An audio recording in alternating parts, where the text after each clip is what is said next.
ஒரு தாய்க்கு கல்யாணம் பண்ண நினைச்ச நீங்க ஒரு தாய் வயிற்றிலே பிறந்தீங்க. எனக்கும் சின்ன தம்பிக்கும் கல்யாணம் என்ன ஆசை காட்டி ஏமாத்துற நீங்க அண்ணனுங்களா? இல்ல, வாழ்ந்த நான் சின்ன தம்பியோட தான் வாழ்வேன்.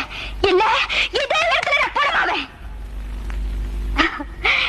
நான் பணமான பிறகு உங்க பணம், உங்க நகை, உங்க பட்டு விரிப்பு, உங்க ஆடம்பரம், உங்க செல்வாக்கு எல்லாத்தையும் மண்ணோடு மண்ணா போட்டு என்னோட புதைச்சிருங்க. போங்க போங்க. எங்களை மன்னிச்சிரு. இனிமே நீயே கூப்பிட்டாலும்